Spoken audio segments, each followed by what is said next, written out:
If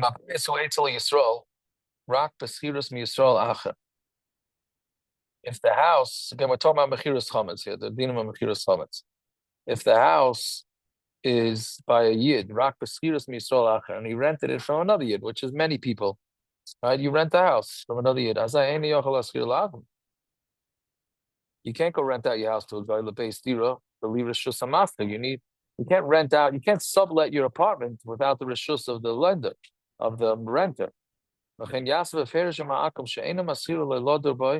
have to tell the guy, you're not giving it to him, you're not renting it to him to live there. Only to hold his kalim and his metalpim. But he should not rent it to him beferish in order to be machzik chametz. Rak stam lahachzik, right? He should stam have it. He can use the apartment to store his stuff there, but he can't have the actual apartment. If the master is in the city, then he should take rishus from him to rent it out. The pain, meaning go ask your guy, ask the tenant if you can sublease it. Somebody who's traveling for Pesach, and his wife is going to be selling the chametz. He should give her rishus beferish that she should rent the cheder out. Also, it's also to make a tanai with the guy that after Pesach the guy is mechuyev to sell it to him. Or that a Yisrael is mechuyev to get it back. And you can't make any tanaim whatsoever. But you can tell him, you can give him a full faith estimate. He's going to buy it back from and he's going to give him some profit. Meaning when the yid buys back the chametz, the guy's going to make a few dollars on it. Zayin. Also, limkeres chametz l'mumer or l'mumeres. You're not allowed to sell the chametz to a mumer or to a mumeres. Meaning, they're not from. The loyla ben mumeres and not to a son of a mumeres. Even though she gave birth to him, when she intermarried because she's a yid. But these dinim, they're like a yid. It's like the chametz of Yisrael that Pesach was over Pesach, and it's also behana. Fine. When he says that rather than lifnei iver.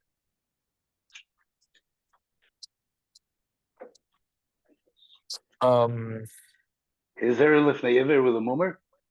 Yeah. Yeah, there is, sure. So stam it's a lav. Why is the problem that I so won't Mishnah Berurah brings it. Mishnah Berurah brings what you're saying. It's also lifnei iver. Why the Kitzur doesn't bring it, I don't know. Seems that's a worse problem than chametz travel over Pesach.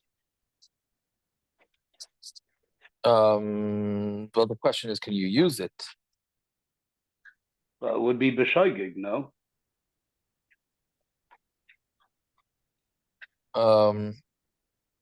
Yeah, the Mishnah Berurah L'maisa matters that if by mistake you gave it to the guy and you sold it to a yid, thinking that it was okay because he's a mummer and he's considered a guy, Mishnah Berurah says you're allowed to use it after Pesach.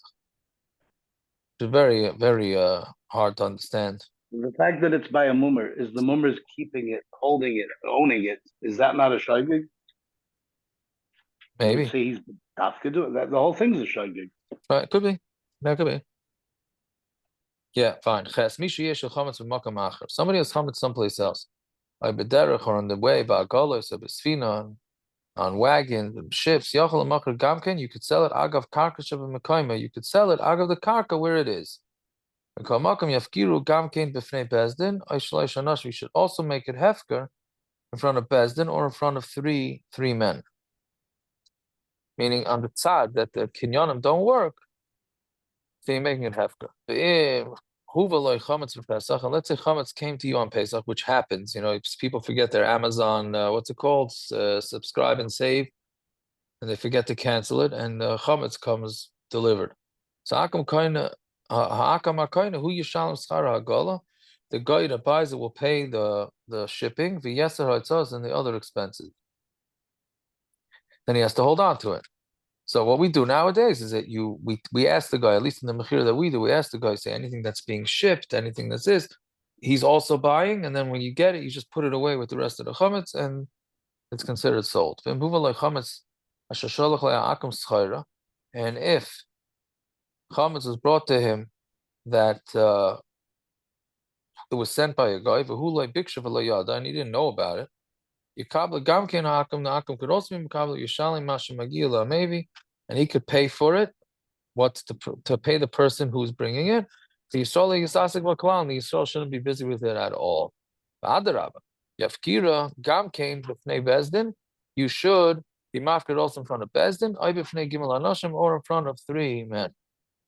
If somebody has a mill, and those that grind in the mill have to pay tax.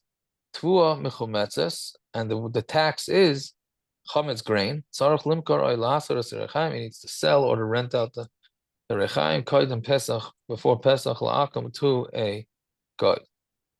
Yud ve'inyan mechiras behemas sheyachilim ha'akam chametz yesh machlokes v'en gedolim. So selling a behema that the guy is going to feed him chametz is a machlokes between the gedolim. Misha efshel elizar. You could be careful, and meaning feed only kosher lepesach food to your animals. Taivloi, that's good. But and if not, yasa apia ras chacham should do apia ras chacham, which is I don't know. In our mechiras chametz, we sell the guy, the animal, and the food, and then the people could continue feeding the chametz to the guy. I don't know. I don't know how that works exactly.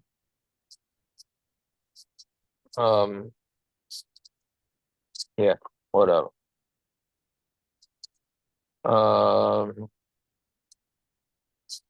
Fine. Lost the place. You'd get. You said until you'd get, including Yud Gimel. I'm sorry, you said including Yud Gimel. No, including Yud Beis. I think it is. Yud Gimel is the Yiddish one. It's the last one. But you. I know. One second. We're up to Yud. I'm just Yud trying Aleph. to see. You're up to Yud Aleph. We're up to Yud Aleph. Yeah. No, I'm just trying to see. Yud Gimel is tomorrow. Okay. But the lahavas the Yisrael kikar chametz kaidem of Pesach. You're allowed to lend a Yid a loaf of chametz on Pesach. Sheyafsaloi lachar Pesach, that he could give it back to him after Pesach.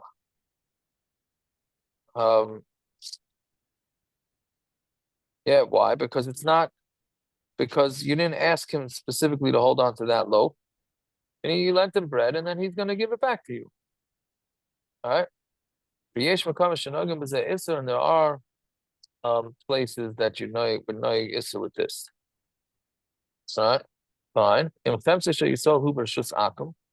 comments of the Yisrael is in the guy's Rishus. Or the opposite. The comments of the guy is in the Rishus of Yisrael. You have to ask a shayla because there's many chilukei dinim when it comes to this. Right? Meaning a guy is working, you have this a lot with the cleaning ladies. They come, they live in a yid's house, they want to bring chametz. Right? So you have to make sure they don't mix in with the kalim, obviously, and they have to eat in their own spot, etc., etc. Somebody today actually asked me an interesting shayla. A rabbi out on the West Coast asked me a shayla where they're intermarried, like we had in tonight's Kitzur. What was the shayla? They're intermarried. The mother's Jewish, the father's the guy.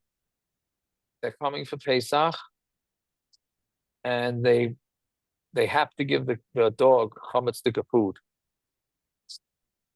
So the shayla is, who owns the dog?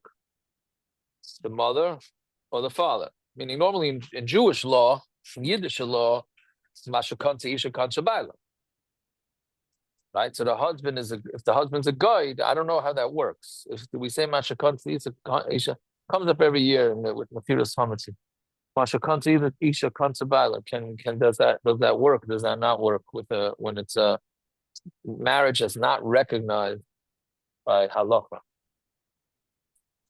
But yeah, whatever. That was the shayla of the day.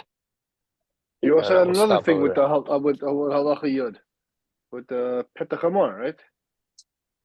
What do you mean? You had a case, I think with you, not the, I don't remember, yeah, a few years ago with the Mechira helped save someone that had I don't know what the terminology is, but Then had a that's what petach hamor or something. if But it wasn't Yaakov thought his. that the Mechira helped. It came out that it was a shutuf while it was pregnant. A bechayr of a, yeah. Someone in Houston, I think, called you. Oh, you stam. Yeah, they forgot to sell it. What does that have to do with this? I think it was the Mechira helped you. No, that was the story with nothing. That was well, yeah. So I said I wasn't sure if it was you or not. What was that story? Ramata said that they sold the cow or whatever. They sold the hamor. They sold the sheep, I think, or I don't know, whatever was the animal. They had sold it in the Mechiras Chametz, and then it was owned by a guy. Once it's owned by a guy, then there's no longer a Bechor issue. Right. Okay. Yeah. All right. Stop recording. No, not yet. No, it's still recording.